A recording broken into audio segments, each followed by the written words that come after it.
Hey, this is Dean. Welcome to another deal of the month. Well, here we are on top of this incredible hill. Now, this isn't a great time of year here. Leaves are just starting to bud. It's springtime, but you see that in the area over here? That's the Hudson River, the same river that the Statue of Liberty is on and runs up through Manhattan, New York, but we're about 60 miles north of Manhattan. Anyway, I'm standing on this hill because I want to show you today. We want to talk about tax sales. This piece of property, you see this gorgeous view. I bought this entire piece of property, 9 acres, for $7,000. I of course, handed the camera off to my friend who's filming me now on this piece of property. But today I'm here because this deal of the month, I want to talk about tax sales. You know, let me just tell you how simple it really was for me to buy this. Prior to buying this piece of property, this was my first tax sale I ever bought. You know, it's one of those things you heard, hey, can tax sales really happen? How does it work?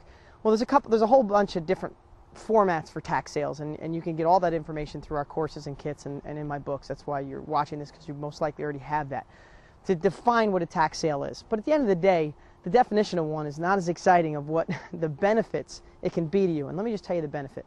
With this piece of property here, what I found out was this had gone up for taxes, and it went to an auction over and over, trying to auction off this piece of property so the county could recoup the money that was owed on the property tax on this piece of property, which ended up being years and years of taxes, and it was $40,000 or $50,000. Well, what I didn't realize at the time was they were trying to auction off the property for $40,000 or $50,000 to recoup all their money. Well, it had gone for 3 years without being paid, and the county actually foreclosed on this property and took ownership of it. Every year, every 6 months, when there was a tax auction, this property would come up for sale, no one would bid on it, and it would just go back on the books. Well, let me tell you why nobody bid on it. The reason is because this gorgeous piece of property that I showed you in the beginning, this nice 9 acres on top of a hill, didn't have a great access. In fact, it was very steep to get up here. But what I realized is, with just a little bulldozing, a little moving earth around, you could put a nice driveway here. But most people drove up, saw this property going off for taxes, looked at the steep hill, got in their car and left. I didn't. So I went to the county treasurer's office. I found out that there was 45, or, you know, again, it's been years, so I don't know the exact number, but it was around $45,000 or $50,000 due. What I realized is that I could make an offer on it.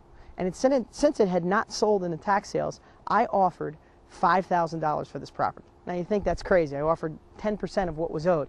But I said, what could hurt? No one else is buying it. They came back and said no to $5,000, and they took $6,000. I paid $6,000 for this incredible property. This is one of my favorite properties. I'm not selling it. In fact, let me tell you the true story about this property. It's big enough for 2 gorgeous lots, for 2 big homes with this gorgeous Hudson River view, right?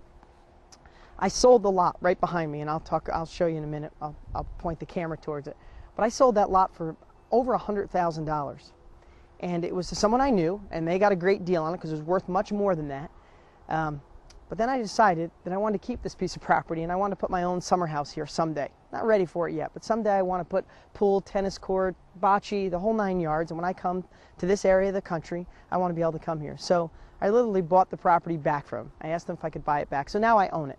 But this property is probably worth $300,000 to $400,000 because I stepped out of the box, made a crazy offer of $5,000, bought it for $6,000, spent some money. I probably spent $50,000, $60,000 on putting a road in here.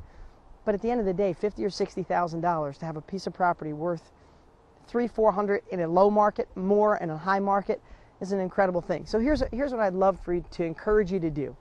If a tax sale is something you just want to see, go online, search your county treasurer's office, and find out the properties that are going off for tax sales. You can go in my tax manual. It tells you all the steps. It explains the different states on how tax liens work. You know, in some properties, you're actually buying the lien, and you get paid interest on the money because you paid the taxes off. And if it's not paid over a certain time, then you have the ability to buy the property. Here in New York, where I bought this, the county that this is in, this property, if you pay the taxes off, you have the ability to get a deed on the property. And then there's some rules and regulations. The ex-owner has a certain amount of time to pay it off, and they could get it back. But in this one, I literally bought this from the county because they already foreclosed. When I paid $6,000, I owned it.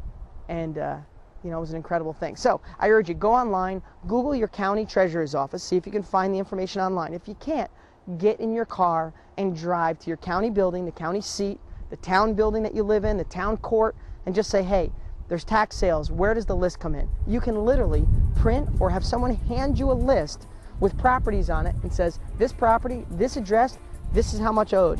You can jump in your car and go look at it and see if you have the ability to buy a property for pennies on the dollar through a tax sale. I'll see you next month.